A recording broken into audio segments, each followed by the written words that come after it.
Hello everybody.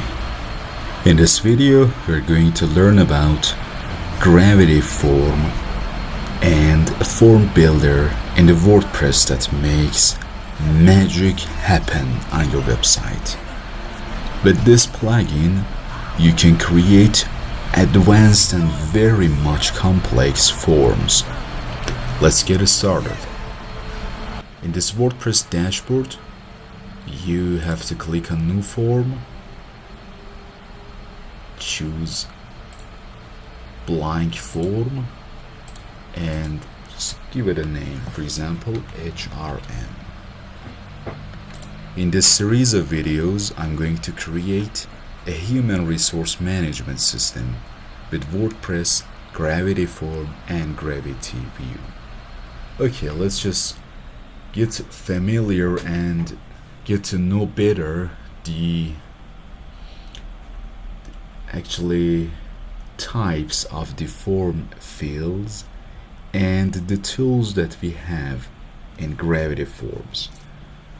At the first item, as you can see, there is a blank canvas that you can drag and drop any item that you need for your form. For example, let's imagine that we're needed to create a personal staff sign-up form. You need something that gets the user's data after they've logged into your website. Your website is login protected and they have to log in with their username and password. That it is just simply user, email and password. We do not know more about that employee. We want him or she to complete this form, to announce their data, upload their document and submit the forms. So the system administration and the database becomes completed with their data.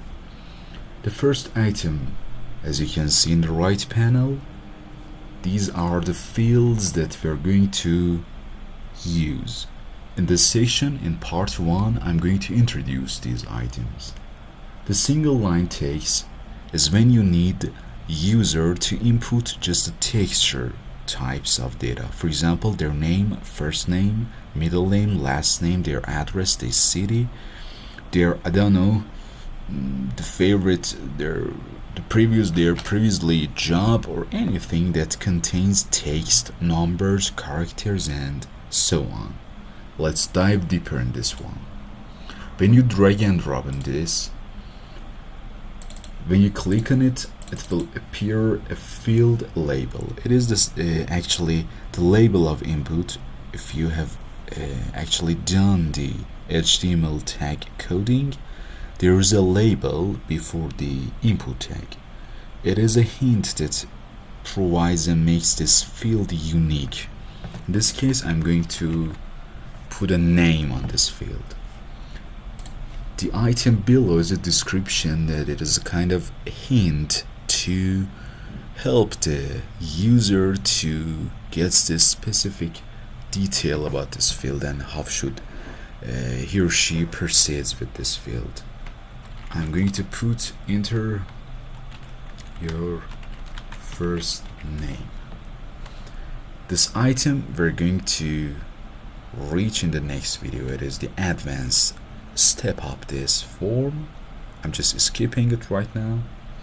Input mask, as I told earlier, in this kind of fields you can put anything. For example, a date, name, email, everything. It is just blank field that contains 255 characters at max.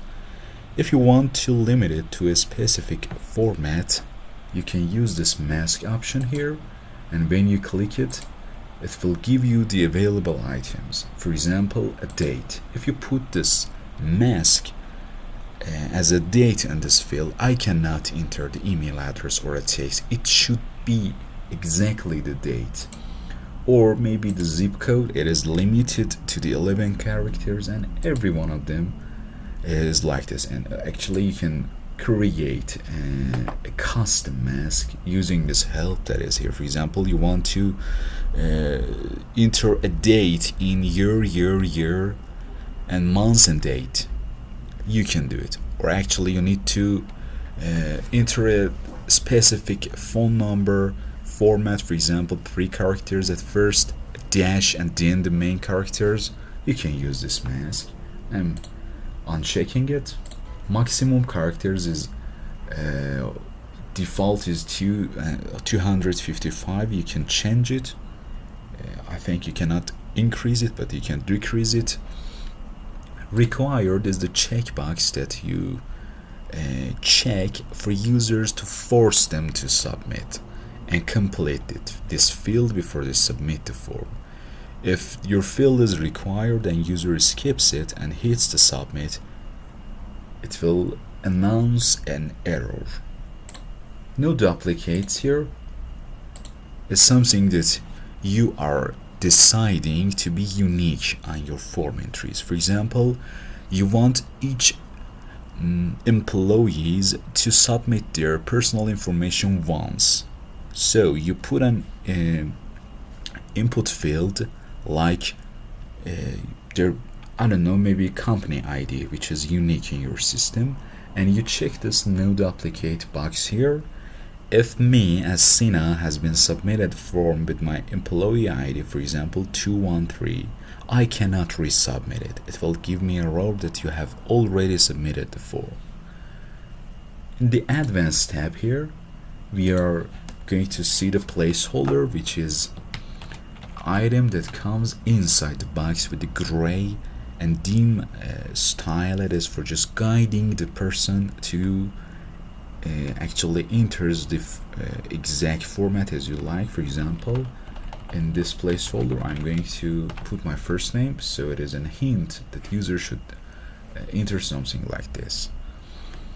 The field visibility is what makes this title hide or unhide. Custom validation message is the error text that you can customize. For example, the name is required, I'm skipping it, I'm hitting submit, and the system, the gravity form, shows me default value. This field is required, please complete it. I want to change it. Please put your first name here for further statistics. That's it. And if the user skips that part, it will show this message that user will know that it is required for further statistics. Custom CSS class is what makes you capable of giving customized styles only for this field or any field with this unique class. For example, I'm giving a class, CSS class, with name of first name, F name.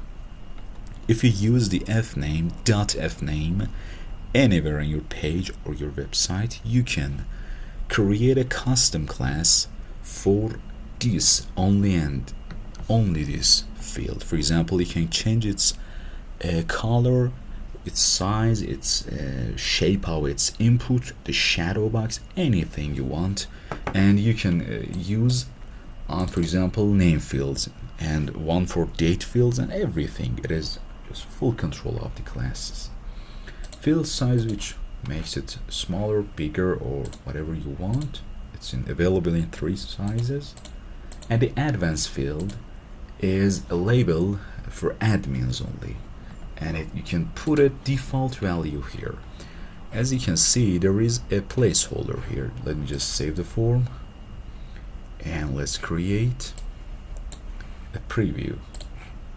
As you can see, if I submit, I'll get an error because it is empty. It is just placeholder. But if you want to put, for example, this first name as a value here by default, for example, the date, you want to put today's date as a default value. In most cases, the date that you are going to use is 2 days. You don't want to waste any more time. You just put it there, and user could change it if it's needed. You put it right here, default value, For example, I'm putting my first name and last name together to show you how it works. If I refresh the page, not only the placeholder but the full text is here. If I submit it, it will submit. There's no empty required field error here. In the advanced field, after default value, you can enable the autocomplete that allows the field to be autocompleted. Enable password input that will mask everything that you put on this. It makes it just little dots, so it is unavailable to be written by the display, but it saves the clear text. Visibility makes your field visible or hidden on the front end. If I just make it hidden and refresh the page, the field is hidden. It's still there, and you can put the values with default, but you're just hiding it from the user. And this item allows fields to be populated dynamically, makes it available for you to pass a data with the URL. For example, in this case, I've added a parameter with a value of name, with a key name of also a name, and a value of Michael. If I put a name here, it will listen to URL, and if there is a key with the value of the name, it will put its input here. Let me just uncheck the password so we could see it in clear text. As you can see, if I just change it to, for example, Julie, it is here. So you can pass data to your forms via lots of pages, so you can do it and play with it and add so many features here. And conditional logic makes it available for you if you had more than one field. Let's just another one, a radio button. For example, let's division. I want to ask for name only if they're on the, for example, division HR. I don't want to get the name value for division IT. Okay, it's management, IT, and HR. I want to ask them for the input of their name only if they are HR. So I'm going to click on the name, click on conditional logic, turn it on, and this is going to show this field if all of the following matches. The division is HR. So if I choose another item, the name will be hidden. As you can see, we do not have the name field here on the IT or management, but in HR the field is appearing. This is the basics of these input types, and we're going deeper to make it dynamically read the data from the database or from the other actually forms. Follow and subscribe our channel to learn to create amazingly advanced fields with just simple plugin on WordPress.